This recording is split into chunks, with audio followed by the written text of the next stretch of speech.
Welcome to the Fantasy Aceball podcast. This is your host, Tim Kanak. You can find me on X at Fantasy Aceball. And you can find this fine podcast in video format on YouTube at the Tim Kanak.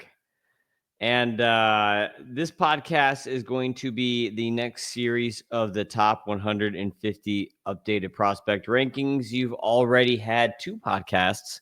Doc and I did 150 through 126, and then I did a solo podcast of 125 through 101. This is going to be a solo pod where I'm going to be doing 100 through 76. I am hoping to have three Chris's. Yes, three Chris's as guests for the next three prospect podcasts. And I'm also hoping to do a regularly scheduled programming episode with Doc this week for our regular T10 episodes. So that's the plan. So you may have four Fantasy Aceball podcasts coming out after this one, even this week. If everything goes smoothly, that is the scheduled plan with said Chris's as of now, and also with Doc. So you're going to be getting your regular Doc podcast next, and then you're going to be getting prospects 75 through 0 with my special Chris guests coming up next. So that's where we're at, and that's what you should expect for the next week here. And I hope you're enjoying the content as it pours out on X and on Fantasy Pros for my latest top 150 prospects. The written stuff is all coming out. I've got on X right now. 150 through 51 is all out on X as of this recording. It is the morning of Sunday, June 8th. I'm going to put another 10 prospects out tonight. And I'd say by like Wednesday, we'll have them all out. I'm trying to get out like 10 a day. On the weekends, I'm doing 20 morning release and an evening release. So that's what you're going to be getting from me through the next week. And also, hopefully next week, I will be able to report back some Raniel Rodriguez in-person views. I actually am taking to my kid. They have the Palm Beach Cardinals are throwing on a clinic, like a T-ball / like little kid clinic or whatever. My kid's 5, my oldest son. So I'm taking him to a clinic, and I don't know which of the players are going to be there. But I'm like a coach, T-ball coach for my kid. So I actually get to be on the field with the kids helping, and I'll see if I get to talk to some of the guys. If I get to talk to some of the guys, and I'll report back if I get if something interesting happens, I will report it from that. I'll be going to the game too for Father's Day. So that's Father's Day weekend. So I'll be hanging out on Father's Day weekend doing that. I don't know if I'm going to have my regular article next weekend. I have a lot planned for Father's Day, but I will hopefully get to see a game, and I'll report back on that at the least, and we'll do a T10 at the least. I don't know if I'll have the full Fantasy Pros article on the weekly prospects coming out where it's more than 10 guys. I usually have like 100. That's still usually like a 20-page document. I joked last time that my prospect rankings, it was 71 pages of prospect rankings. So it's like basically like a teenage girl romance novel length or something. So, it's a lot of writing. It's a lot of work to do the prospect stuff. So let's get into the stuff now. You can see I have my Cardinals shirt on. I almost did this podcast if you're watching. I almost did this without a shirt on because it's the weekend, and I like never wear clothes on the weekend unless I have to, pretty much. Since I'm in Florida, I'm like basically in a swimsuit the whole weekend, more or less. So I actually had to throw a shirt on just for this. So consider yourselves lucky that I almost didn't record without my shirt. Unless you want to see something like that for the ladies. But anyway, let's roll into this thing.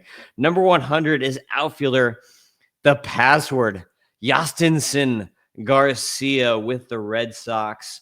292, 369, 458 slash on the season. And remember, I wrote this now. Most of these are like a few days to a week old as far as the numbers, so they may have changed. So I'm going to throw up on YouTube the updated numbers so you can kind of follow along if you're watching. I do recommend that if you have the ability to watch on YouTube, not just consume the content by listening, because you will get added benefit of seeing John Anderson's stat boards on his Tableau. That's John PGH. If you want that information for yourself, he has all these great minor league stat boards. He's got major leagues too, but the minor league ones, since I'm prospecting, are the ones that I really focus on.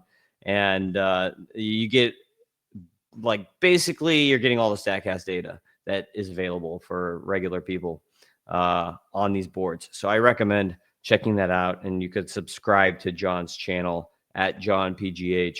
Just a plug for my buddy John. But you can check them out on there, and you can see that his slash line is actually now in AAA. He's hitting 354, 373, 631 on the season. So he's been a baller at AAA with a 1,004 OPS because he has played at AA and AAA on the season.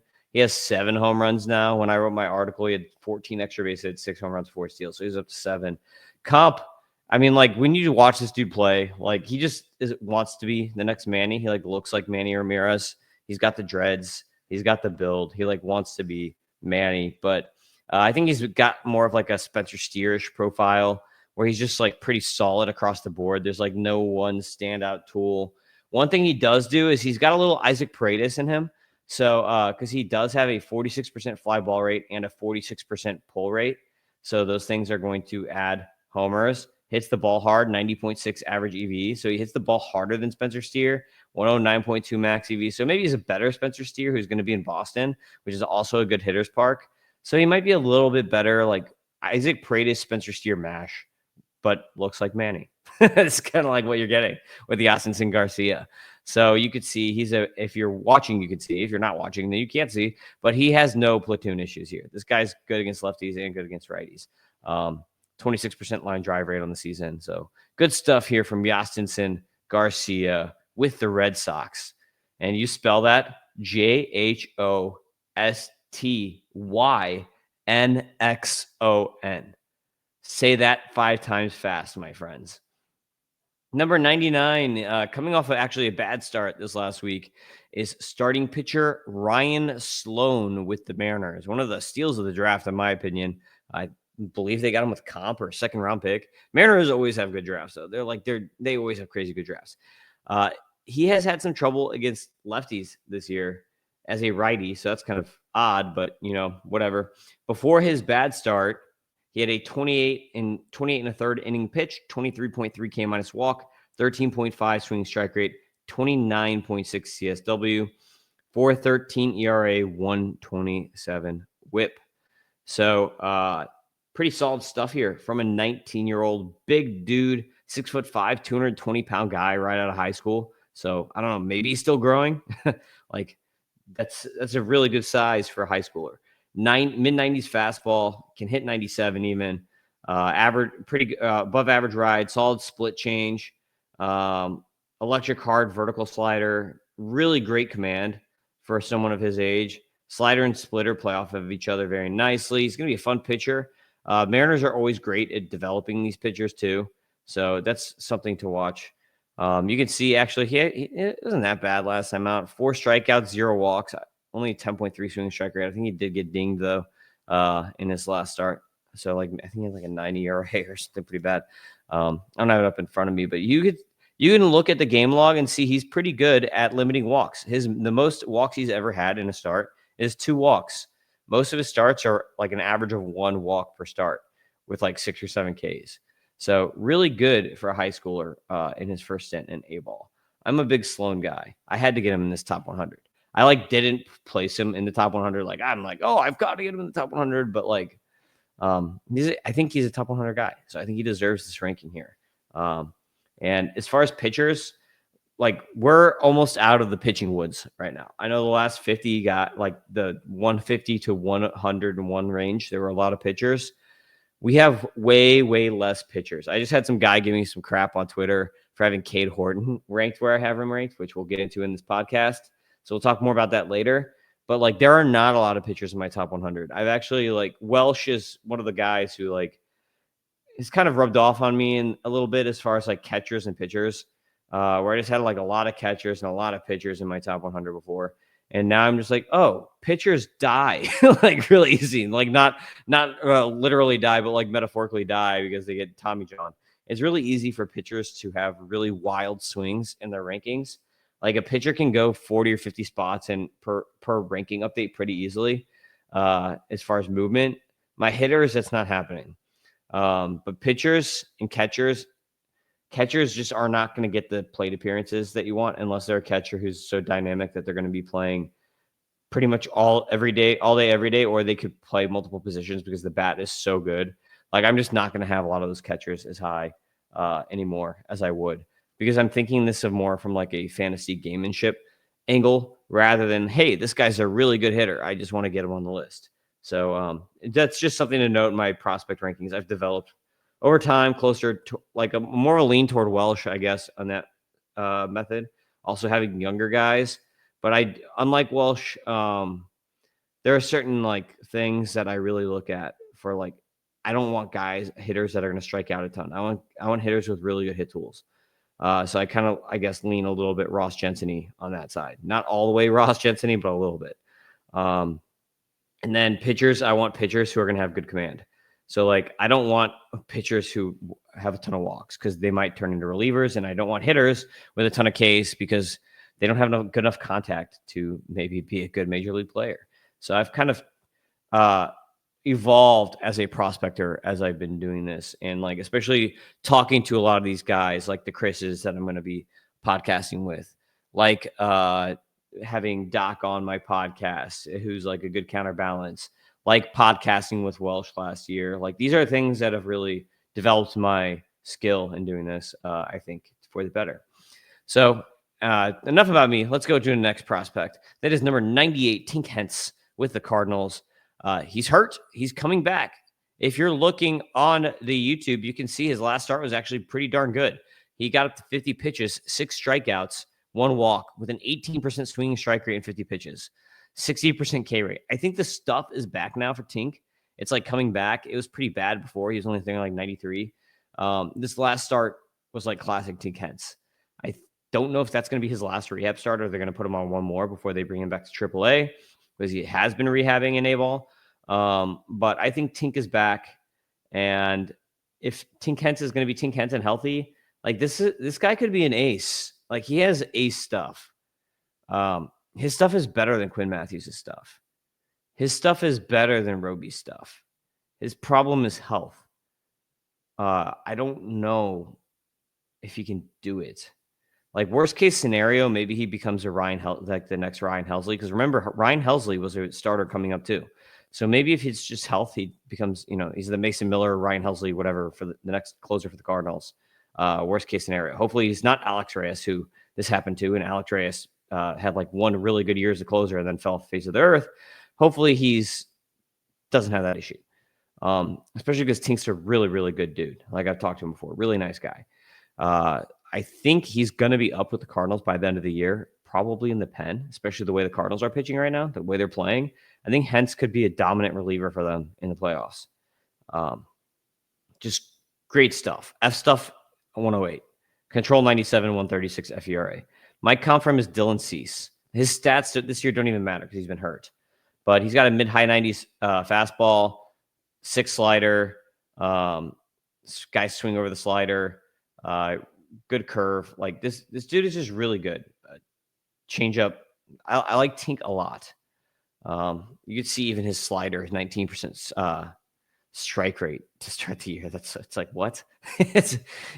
He's returning from injury. So as he forms back out, Tink Hence, he's 98 right now, but he could be a top 50 guy. Like I had him right there with Mizurowski preseason before his injury. So it's just health for Tink. Can Tink be healthy?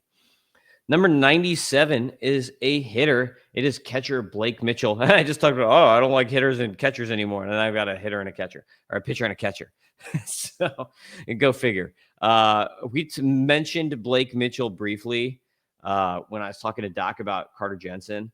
He's not really played this year. He broke his hand and is having trouble coming back from the hand injury. But last year he had 18 bombs and 26 steals as a catcher. 232 batting average, not great, but good walk rate. I think, and I comped him to Austin Wells with speed. 71.2% contact rate. I think he could be pretty good. And also he's a first rounder, so we've got good pedigree here. He's 20 years old this year. I just want him to come back and play healthy.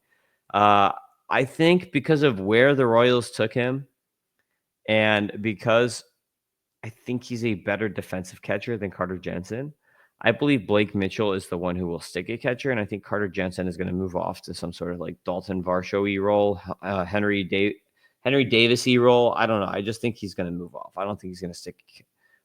Jensen is going to stick at catcher, but I think Mitchell will. Number 96. This is one of my favorite up-and-coming names here. He was not even ranked last time, and now I've got him ranked 96, so it just goes to show how much I like him. And like I said, pitching is thinner here in the top 100 in this iteration of the prospect rankings. This is Pt.3 or Toll. I haven't watched enough of his games in like the whole game to get the name really. Just mostly highlights. That's my bad. And sometimes I'm also listening to other things while I'm watching the highlights. But anyway, pre my ranking here, pre this last week, 32 2/3 innings, 32.1 K minus walk rate, sick. 16.4 swinging strike rate, 36.9 CSW. Insane stuff. 3.86 ERA, 126 whip. So we could work a little bit on the whip, though he doesn't walk a lot of dudes. It's mostly just him getting hit up every now and then. He does have a bit of a homer problem. You can see he's given up 6 homers on the year already. And over the last 4 starts, he's given up 4 homers. So there is a little bit of a home run problem here for Pt.3. Hopefully he can fix that. My comp for him is a young Tarek Skubal light without the sinker. Just very similar mechanics, very similar repertoires. He had 41 Ks and 3 walks in his last 5 starts. So that's pretty sick. 6'6" dude, 230-pound lefty, 96-mile-per-hour fastball, wipeout sweeper, killer changeup. I like him a lot. He has reverse split issues, though. Kind of weird. You can if you're watching on YouTube, you'll see it right here where I'm pointing my clicker. But against righties, he's got, it was, as I wrote this, a 40.5 K minus walk rate. Now it's 38 K minus walk against righties. And then against lefties, a 21.3 K minus walk rate. And that's as a lefty. Lefties are usually better against lefty hitters. So it's kind of weird.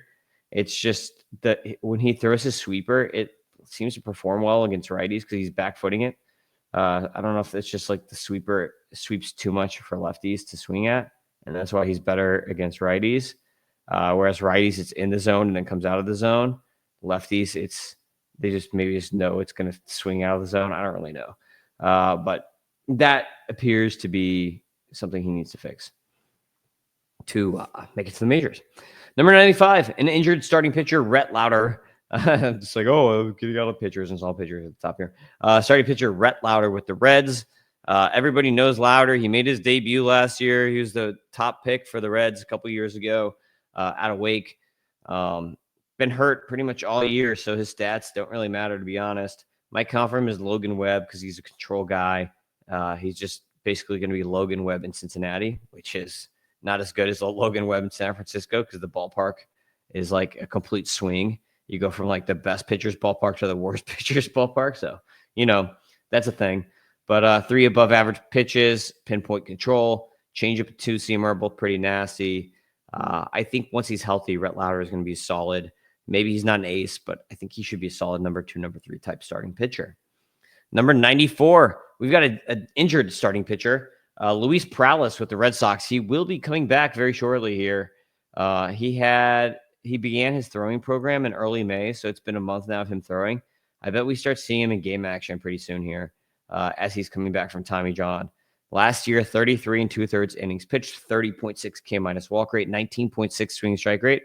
Woo! That's insane. 35.7 CSW, 294 ERA, 131 whip. Perales is a 6'1" starter, so think a little Tink Henty in here. My comp from is Bryce Miller with worst command. Mid-90s fastball, tops out at 97. Excellent ride. He's got 2 breakers. One's a hard gyro slider, sits 86 to 89. Other one's a wide vertical break that I would classify it as a hard curve. Sits closer to 80 to 84 because a lot of curves will be like high 70s instead of low 80s. And then he's also got a splitter that's in the low 90s. So that's Luis Perales' repertoire. I'm a big fan of him and happy to get him on the rankings now that he's close to returning to game action. Whereas before, the only reason he was not in my top 150 is because he was hurt. And I had another hurt pitcher, Owen Miller, that I liked a little better than Paralis. And I think Paralis is closer to returning to Miller. Paralis should be returning to game action, I would say, this month. Miller's, I think, going to be like an August guy, maybe, but we'll see. So maybe next rankings update. Number 93, outfielder Colton Ledbetter with the Rays. Let me pull him up right here if you're watching along. Ledbetter started the season really hot. He's kind of cooled off a bit recently, but as of 5/29/25, he had 272, 337, 392 slash, 9% walk rate, 28.7 K rate, 11 extra base hits, 3 bombs, 17 steals. My comp for Colton Ledbetter is Garrett Mitchell. This is the problem. Great tools. Hit tool is down, though. So good power speed. Power is actually off from last year. Last year, it had 16 bombs, 34 steals. This year, only 3 bombs and 17 steals. So the speed's still there. Power is down pretty significantly this season. And the contact rate is only 69%. So not great. Below average contact rate here from Ledbetter so far. But he is an athlete. 3 triples on the season. So I just want to see Ledbetter get the contact rates and the power back to where they were at last year. He's hitting lefties really well, righties not so much. So I kind of have him in the same spot in my rankings that I had him last time, mostly because he's just been kind of streaky this year. So I mean, there's my comp is Garrett Mitchell. Kind of makes sense. Garrett Mitchell also got off to a really, really bad start this year and then got hurt again. So I don't know. I think Ledbetter is a major leaguer, and I'm willing to bet on the tools. It's just let's see that contact rate tick up here. Next is a guy who just got healthy. He hasn't played all year until now. It is Angel Henao of the Guardians. You can see we got 1 game of stats here as he made one. He's played 1 game in AA so far, over 4. Henao, though, in complex league, I mean, it doesn't matter. 5 games, he had a bomb, whatever. He was rehabbing from injury. Last year, though, 52 extra base hits, 10 bombs, 25 steals, 330 batting average. So really good hit tool. He's a switch hitting athletic shortstop. A little bit of power here, good speed. My comp from is Tommy Edman, because Tommy Edman, if you remember, began his career as a middle infielder, shortstop, second base, then later went to the outfield. And a switch hitter, smaller dude, switch hitter, 15-30 upside, just like Tommy Edman. His contact tool, his hit tool might be better than Edman's, though. So he might be Tommy Edman with a better hit tool, like slightly better. Like Tommy Edman is maybe like a 45 or 50 hit tool. I think Henao is probably a 55 hit tool. So maybe even a 60. So I think Henao has a better hit tool than Tommy Edman here. And last year, he had a 140 WRC plus as a 20-year-old in high A. The average age in high A is 22. So I think that we should probably give him at least like a 25, 35 point bump in age to level. So if you give a middle infielder 165 WRC plus, that's pretty darn good. So Angel Henao got dinged in my rankings just by being hurt, because he didn't go up. He's basically in the same spot he was last time out, and hadn't been able to show anything, so he hadn't gone up in the rankings. But now he's healthy, so keep an eye on Angel Henao and his health to see how he progresses in the rankings. Number 91 is Braylor Guerrero with the Rays. Braylor Guerrero is an A-ball. He has a 284, 393, 474 slash, or at least he did as I wrote the article. You can see that now he's actually been really bad since I wrote the article. So since 5:30, which is when I ranked him, it's only been 1 week. He must have had a terrible week. His batting average fell like 40 points. OBP also fell like 40 points, and slug fell like 60 points. So he's basically been like 0-4 whatever since I wrote this article. Sorry for jinxing you, Braylor Guerrero. But 14.3 walk rate, 26.8 K rate at the time. Now K rate's 30%. So he's just been atrocious, basically, since I wrote the article. But at the time of the article, 9 extra base hits, 4 bombs, 6 steals. Mike Confirm is a lefty junior Caminero with some speed and a worse hit tool. Good size dude, killer plate skills. Had really nice EVs, over 110 EVs last year as an 18-year-old in the complex league. So I think he's got a lot of power here. He's got good plate skills.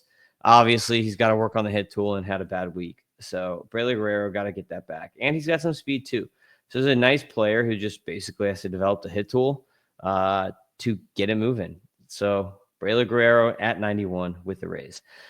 This is maybe a little confusing because we have Braylor Guerrero, and now we're going to Braylon Payne with the Brewers. I did not do that on purpose, I promise you. So Braylon Payne with the Brewers, a dude that I've talked a lot about on this podcast, super electric. Started the season really, really strong. Has basically been in zero in power until yesterday. Yesterday, he had his first homer since, let's see, when was his last homer? April 19th. So he did not hit a home run in the entire month of May. He went basically 7 weeks without a home run. So he was in a bit of a funk. He started really hot. Hopefully this home run gets him back on track. He had 3 for 4 at the bottom yesterday.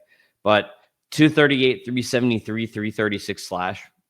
Yeah, slug under OBP. Not good. 18% walk rate, 28% K rate, 6 extra base hits, 2 bombs, 17 steals is what he had at the time I wrote the article. My comp from is Lawrence Butler. He's just got to fix the hit tool. He's got power. He's got speed. He's got more power than 3 home runs. All you have to do is see him hit the ball to know that. But he has a 67.2% contact rate. Now it's down to 66.8 even. So he's got to work on the hit tool. This is exactly what happened to Lawrence Butler when he was coming up. And then all of a sudden things clicked for him and he was insane. Had a really great debut last year. And keep in mind, he's a young 18 years old at Aceball. He's not quite Andrew Salas is a young 17, but he is a young 18 at Aceball. So, keep that in mind. But really good plate approach and a lot of tools here for Braylon Payne. Just got to work on the contact. Almost very similar to Braylon Guerrero, except that I think Payne is more athletic than Guerrero. Maybe Guerrero has more power and Payne has more speed. But pretty similar in that regard between those two players at 90 and 91. Number 89, this is a guy who just hit A-ball, and we're going to be talking about Raniel Rodriguez here. We finally got some StatCast on him now that he's in A-ball instead of complex. He already has a home run, hit a home run in his first game at A-ball, but in complex league, he was hitting 408, 544, 939 slash, 20.6 walk rate, 20.6 K rate, 12 extra base hits, 7 bombs, 1 steal. That was as of the time that I wrote the article. My comp for Raniel Rodriguez is Agustin Ramirez. Yes, so comping a prospect to a prospect. That's fun. But Agustin Ramirez, guess what? Graduated the other day. So even though he's in my rankings, he is no longer a prospect because he graduated. So I'm going to go ahead and comp him to Agustin Ramirez.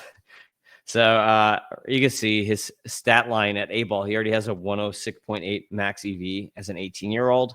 At A-ball, it's obviously only 11 balls in play so far because he's only been in A-ball for 12 plate appearances. So very small sample size on the stats that we're seeing on the screen if you're on YouTube. But good to see him hit the ball that hard already. And I can't wait to see him in person. Cardinals are playing in Fort Myers on the other side of the state this week. Next week, I'll get to see him.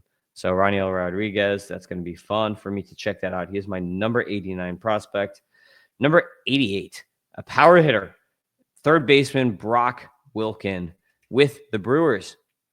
He was having a much better year than last year, despite a poor batting average. I would just ignore that for now.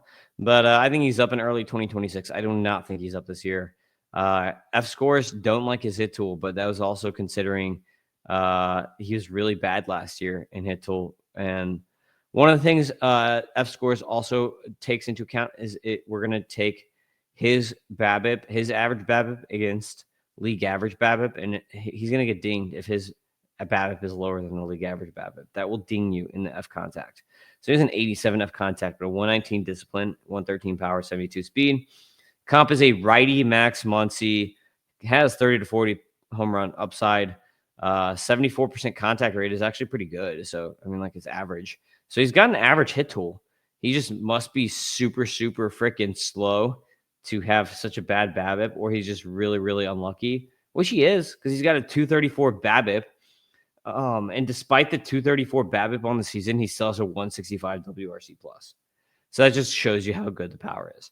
14 bombs on the season for Brock Wilken. So he's one of the home run leaders in the minors. Not the, but one of them. The next guy we're going to talk about here is going to start today in the major leagues. That is number 87, Michael McGreevy, who was just outside of my top 150 last time. And now he's at 87. Reason being is that he developed a really, really nice breaking pitch this offseason. He developed a sweeper that's really sick. It's actually like his best pitch. Now he says he throws it more than any other pitch too, and that's brand new this year. So Michael McGreevy had a nice little debut last year in 23 innings, 196 ERA, 0.78 WHIP, only 10% swing strike rate, but it still managed an 18.6 K minus walk because his command is on point. S stuff gives him a 92 stuff, a 123 control, and a 134 FERA. This is another one of those pitching prospects, just like Rhett Lauder, who is in that Logan Webb mold, where he's going to have a really good, like not a lot of stuff, but great control. So everything's going to be based on his control and his command of the zone. He's going to be pitching at St. Louis, which is a really great ballpark. But unfortunately, tonight he's playing against the Dodgers, so tough luck on that that draw right there. He has already debuted this year, 5 2/3. So this is going to be his second start of the season. And it sounds like he's up for good based on what the Cardinals were saying. John Denton put some stuff out there that it sounds like Michael McGreevy is going to be up in the rotation for good for the rest of the season, which is awesome because he might be their second best pitcher behind Matthew Liberatore.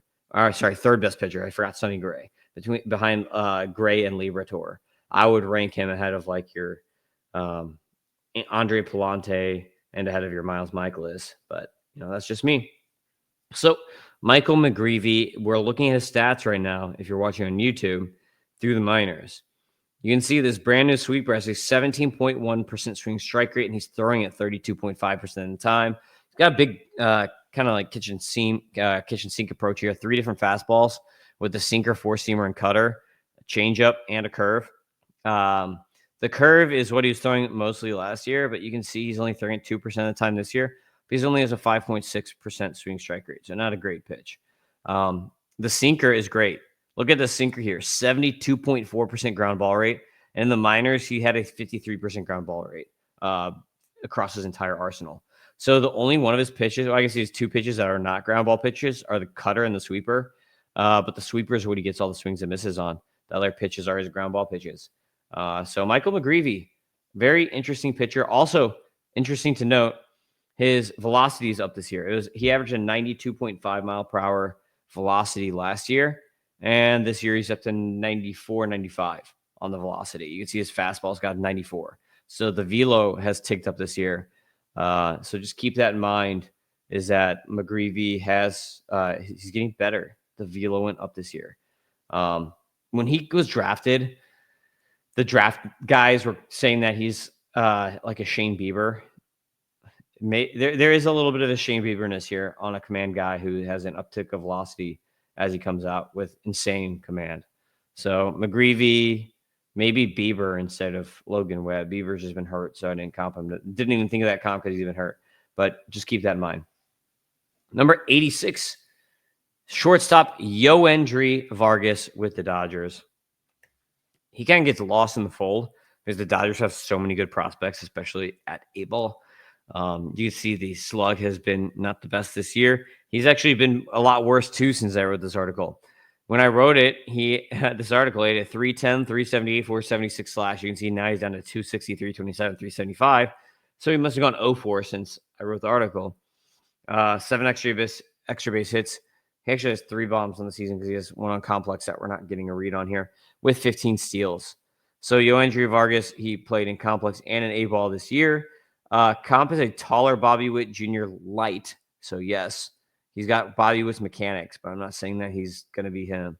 Mashed up with a Jordan Lawler-like skill set. So I think the skill set matches more to Jordan Lawler, but he's got like some Bobby Witt mechanics is what I'm saying with that comp. Great hit tool, gets to all fields, nice quick swing, good reach. He transitioned last year night or earlier nights to A-ball. Now you can see his contact rate is down to 66.5. So really good stuff at complex. Has had a rough time, especially the last week and a half or whatever since I wrote this at A-ball. But I like Yoandri Vargas long term. He's just transitioning between levels right now. Number 85, Terramar Johnson with the Pirates. I always have to remind people this when I talk about Terramar Johnson. He is still only 20 years old. He is not even 21, and he's a AA. If you have prospect fatigue on Terramar Johnson because he has a bad batting average, just remember he is very, very low in the age to level bump. So he is a 236, 333, 401 slash right now with a 18.1% K rate, 12.9% walk rate. So pretty good plate approach here for Terramar. And he's up to 7 bombs on the season now. When I wrote the article, he had 11 extra base hits, 5 homers, 9 steals, up to 7 bombs on the season now with another 7 extra base hits. So that's 14 extra base hits. Steals, John doesn't have steals on his thing, so I can't read what his existing steals are right now without wasting much of time looking it up on Fangraphs. So my confirm is a short Jason Kipnis. Might have some Brandon Dozier-esque or Brandon Phillips-esque seasons. Great plate skills. Contact rate is a little underrated, 74.5% contact rate, so that's average. The batting average, why it's so low, just bad BABIP luck, I guess. Like, it's weird because he's a fast guy. He shouldn't have a low batting average. You can see he mashes lefties. Against righties, not as good. Though most of his homers against righties, that's because of plate appearances more than anything. We need more gap power here. That's what Terramar is missing in his game, is gap power. But like I said, age to level, he has a 123 WRC plus as a 20-year-old in AA. If we give him an age to level bump, he should get like a 40 or 50 point bump. So I think he's going to be good. I don't think people should be writing off Terramar Johnson. He might not be great, but I think he's going to be good. Number 84, we're going to get to a pitcher. This guy's a hot name right now. It is Jonah Tong with the Mets, number 84 here. So Jonah Tong, oh man, another 11 strikeout performance last time out, which is after I wrote this article. So after that, we've got to give him these points here. 58% K rate. That was maybe one of his better starts. You see, that's probably the third best start of the season. See, we had a 10K 1 walk performance against Fisher Cats, 13K 0 walks, obviously the best against the Fighting Phils. And then Somerset, 11K 3 walks his last time out. That's a really good start for Jonah Tong. My confirm is Jared Jones light, but he throws way more over the top. Just like he throws super over the top. Shorter dude, big velo on the fastball, really strong IVB on the fastball, even though it's weird because he throws so over the top that it's still a sinking fastball, but it's got good IVB. So I think that's why it performs well, because it's just got a strange shape. Like most, I don't know if any other fastballs have that shape. He's like the only one with that shape. But he's throwing 95, 96, 6'1", 185 or 180 pound frame. Pairs that fastball against a hard vertical slider, and he bridges that with a curve. So basically, he's fastball, slider, curve. Everything is vertical with Jonah Tong. That's one of the reasons why I have him at 84 and I don't have him higher. He doesn't really have any horizontal pitches. Right now, it's playing at AA and it's been playing in the minors, but I don't know how that's going to play triple in the majors because there's nothing going left and right. Everything's going up and down. 27.1 K minus walk, 15.7 swing strike, 32.5 CSW on the season, 225 ERA, 107 whip. So everything is great on the back of the baseball card. That one was for you, Doc. So everything looks great on the back of the baseball card for Jonah Tong. I just am concerned about the repertoire a little bit because I don't know how all the vertical things are going to play at the upper levels. That's my concern with Tong. And why I have another Mets starting pitcher that we'll get to soon ranked ahead of him. Number 83, hitter Sal Stewart, second baseman, third baseman with the Rays. My comp for Sal Stewart is Spencer Steer and Nicholas Castellanos mashed into Juan Yepes mechanics.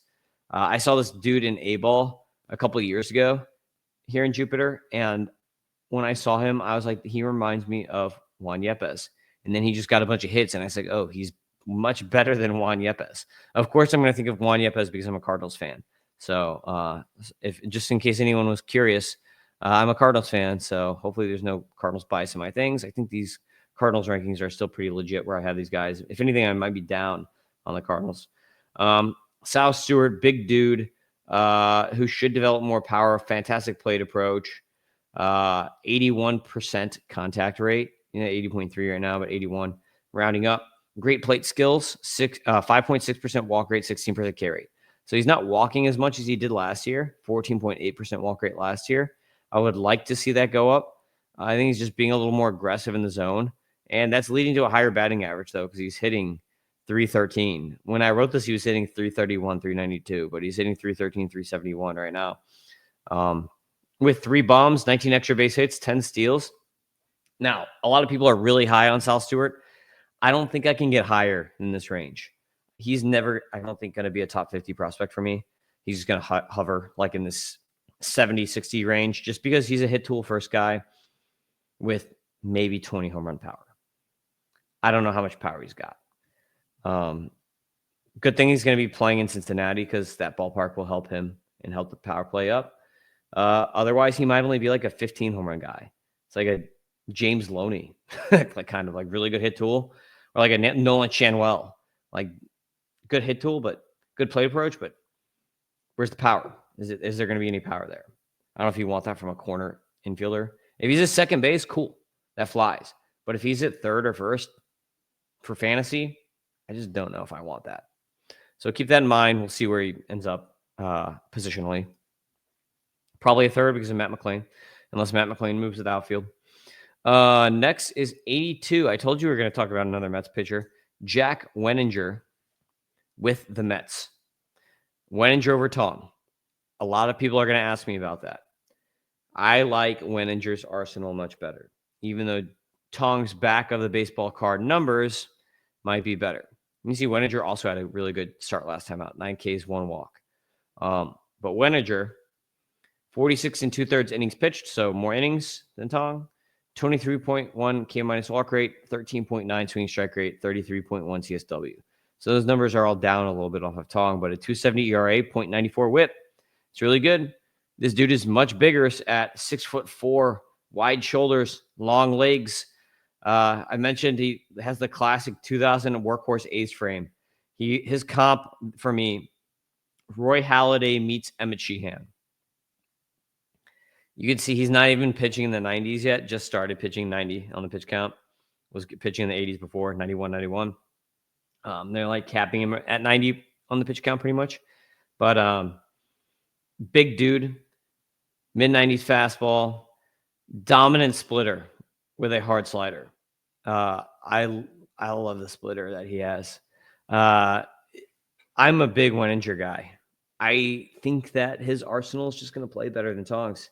He's got more movement in the profile. It's not all vertical. So I like Wenninger a lot at 82. I'm probably the high guy on Jack Wenninger. I think that splitter is going to play in the majors. He commands it well. Like if you can command a splitter, that's sometimes all you need. He commands a splitter. Number 81 is a dude who is in Complex League right now. So we're going to have no stats on him. There's no point for me to even try to pull him up on John's thing. It's Emil Morales with the Dodgers. Let's bring him up, actually. I'll take the time to bring him up because we don't have John's thing to pull up. So let me pull him up on Fangraphs to get his updated stats, actually, instead of when I wrote the article. Oof. He's been bad, too, since I wrote this. 229, 311, 419 slash. Last year, DSL, he had 342, 478, 691. He does have 4 bombs, and I'm doing some quick math here. 9 extra base hits with 2 steals on the season. Last year performed insanely at DSL, but the big problem was a really high swing strike rate. It's obviously translated that swing strike rate to Complex. He has not improved on it. My comp for him, though, because this dude has tools for days, is a Fernando Tatis Jr. light. He's a big athletic shortstop, high-end power potential, decent speed, Tatis swing mechanics, similar batted ball profile even to Tatis. Let's just see if he can get the contact reined in. But there's a lot here to like with Emil Morales with the Dodgers. Sorry, my voice. It's a lot of talking so far. Number 80, as we're almost done with the podcast. So got to get through it. Got to go through this one because I'm solo. Number 80, second baseman, third baseman, Arun Escobar with the Phillies. This is a really fun name. Arun Escobar with the Phillies at Aceball. This is a big riser here. I did not have him ranked last time, but he's hitting 316, 421, 513 with 10 bombs. And I think he's got 4 steals, unless he got nabbed another one since I wrote my article, and 18 extra base hits. So my comp for Arun Escobar is Jean Segura. I think he's got more power than Segura, but like that's what he looks like at the plate mechanically. Fire hydrant build, 5'10", 180 pounds, simple swing mechanics, naturally laid back load with a solid hit tool. Dude had an 82% contact rate when I wrote this, or 82.4% contact rate last year, sorry, and 77.2 this year. Plus plate approach with that walk rate to K rate. I'm big on that. And then we see here a 104.9 90th percentile EV. That's actually down from when I wrote the article. And he also had a 28% line drive rate when I wrote the article. Now he's down to 24.5. So line drive rate is down actually. 90th is down, but a 109 max EV and 89 average EV. For Arun Escobar, a middle infielder, that's good. So what do we like here? 55 to 60 hit tool. So we're in that range, maybe 55, probably. And then I'd say for a middle infielder here, we've got plus power, 55. Maybe he gets into 60, probably 55 though. I don't think he has the frame to get to 60. And then he's got a little bit of speed here, so call the hit speed a little 45 or 50. And good plate skills, 55i, 60i, so probably 55. So he's just got above average skill set across the table. It's almost like basically what Michael Arroyo was doing last year. Like he's basically the Phillies Michael Arroyo. I think that's a pretty good comp for a prospect to prospect comp. 79, we got another Phil. This is Aiden Miller, who gets the bump to Escobar, even though Arun Escobar has better back of the baseball card numbers. Doc.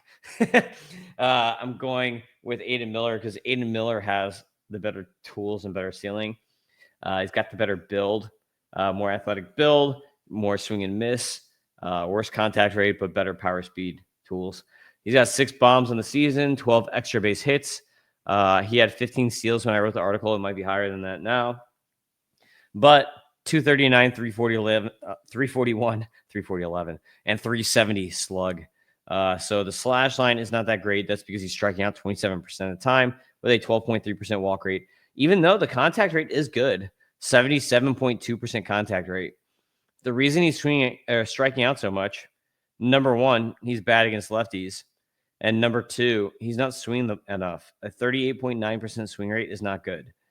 That is overly patient, is what I call that. I want to see a swing rate at least around like 45 if you're going to be a high average hitter. I don't like below 40% swing rates. I will just put that out there. Swing rate matters because you want guys who are going to be aggressive, especially zone swing. Zone swing is even more important. Zone swing goes into my F contacts. So zone swing and zone contact go into my F contacts. I want John to put that. If you're listening, can you add that to this hitter profile, please? Let's add in zone swing and zone contact for me. Not for anyone else, just for me. Thank you. 78 starting pitcher, Carlos Lagrange. This is one of the ones I'm like, is it Lagrange or Lagrange? There's a restaurant, if you're from the South Florida area like I am, called Lagrange, or Lagranja, sorry, that is very, very terrible for you, but it's Hispanic food. It's good if you like fast food that's Hispanic food, but I'm sure that they're cooking everything in like RFK would not approve of the oils that they're cooking that crap in, I would guess. It's actually really good food. It's just, I guarantee it's terrible for you. Lagranja. But if you're from South Florida, hit up La Granja. You have to. It's a rule here. It's like our fast food. I mean, like also like you go to a bunch of Cuban shacks that are way better or whatever. Carlos Lagrange in high A, 41 2/3 innings pitched, and this last start isn't included in these numbers. But you can see he's been really good lately. If you're watching on the YouTubes and you see all these start by starts, like just really good performance every time out, except for one bad start against Winston-Salem. That wasn't even that bad. It's just like below average. But 31% K minus walk rate, 16.8 swing strike rate, 35.4 CSW. That's all before the last start. 4.1 ERA, 103 WHIP. I don't even care about ERA for minor league pitchers most of the time. My comp is Joe Musgrove with more velocity. This dude, mechanically, it just makes sense. And Arsenal-wise. So Lagrange, he improved his command significantly this year over last year, which has made him a completely different pitcher. That's why all of a sudden he's good when last year he was bad. 6'7" beast, can touch 101 on the fastball, complemented by a hard vertical breaker and a sweeper. Righties cannot touch this guy at all. Look at that. He's got only a 3.2% walk rate against righties, 38% K rate. So he's got a 35 K minus walk basically against righties. Lefties do a little bit more damage, 716 OPS on him. So he needs to develop another pitch to help neutralize lefties a little more. Maybe a changeup or a splitter, something that breaks away, or a two-seamer, something like that, because everything else is breaking glove side, because he's got the vertical breaker, which is up and down, but he's got the sweeper and a fastball. So everything else is breaking glove side. He needs a good pitch to break arm side to help neutralize the lefties. That's my take on Carlos Lagrange. Next, number 77 is Cade Horton. Cade Horton is a guy that someone's fighting me about right now on Twitter.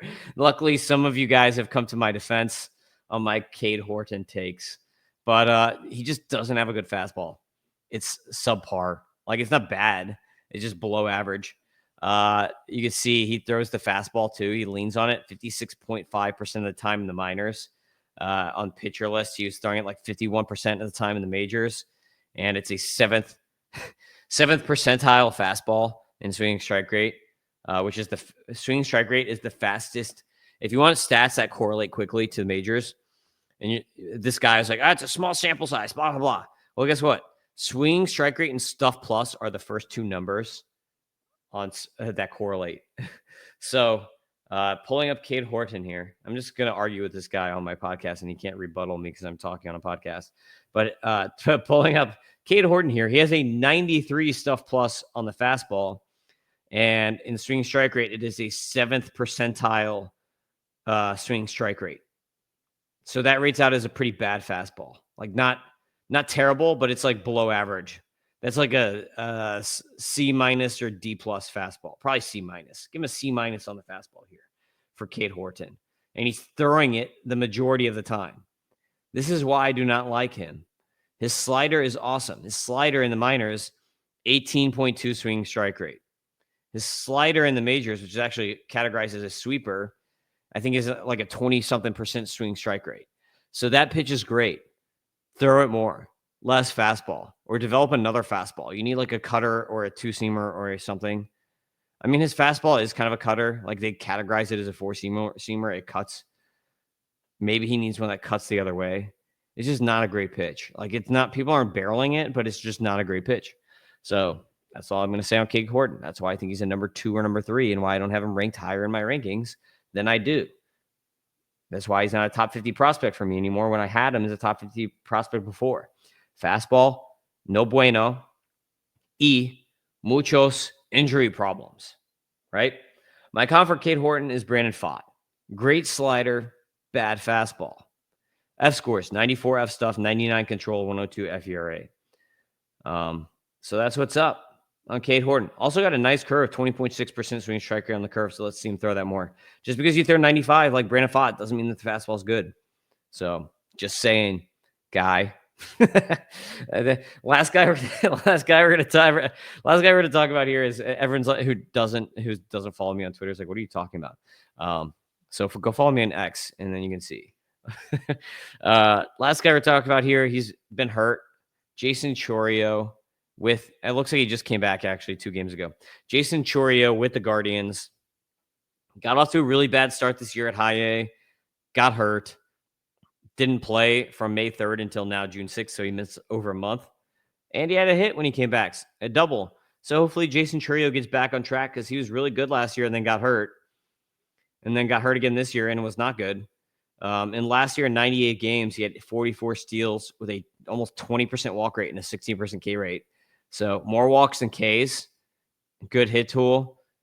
Great speed. A lot of doubles for Jason Chourio last year. This year, just a bunch of hurt, a bunch of pain. Nothing to write home about. But my confirm is Jackson Chourio and Geraldo Perdomo mashed into one. He has the mechanics of his brother. He's a switch hitter. Yes, he's the brother of Jackson Chourio. Byron Chourio is not his brother. Fantastic plate skills, less power potential. So basically, if you smash Jackson Chourio and Geraldo Perdomo into one guy, that is Jason Chourio. He's trying to bulk up like his brother too. 27% line drive rate so far this year. So let's see it, Jason. He's got a 115 WRC plus. He's young, age to level, 20 years old in high A. The Guardians promote guys slowly. And the Guardians, unfortunately, have guys that get hurt and they don't come up till 24, i.e. Chase DeLauder, because they're always hurt and they promote slowly. They're not the Brewers. That's the problem. He's not going to be up. Jackson Chourio is up at 20. Jason Chourio is probably not going to be up till he's 22 or 23, unfortunately, because that's the Guardians. So just keep that in mind. I do like him, though. You can't go wrong with plus. Like, literally, he has a plus eye. Like, this guy's a 60, 65 eye at the plate. With a, I want to say, 50, 55 hit tool, 70 speed. Probably 45 hit power right now. So that's Jason Chourio. And I'm just winging those scouting grades for you. But that's the podcast. I'm done talking. Next time I'm going to have Chris on to help me talk about these prospects. Actually, next time is going to be the one with Doc. So just so you know, we got Doc scheduled right now for Monday for our regular podcast. And then I've got Blessing locked in, confirmed for Wednesday, Chris Blessing. And I've got two more Chris's that I'm trying to get lined up for next week at various times, Wednesday, Thursday, probably. So we'll see how that pans out. Peace out, everybody. See you next time. Have a good weekend.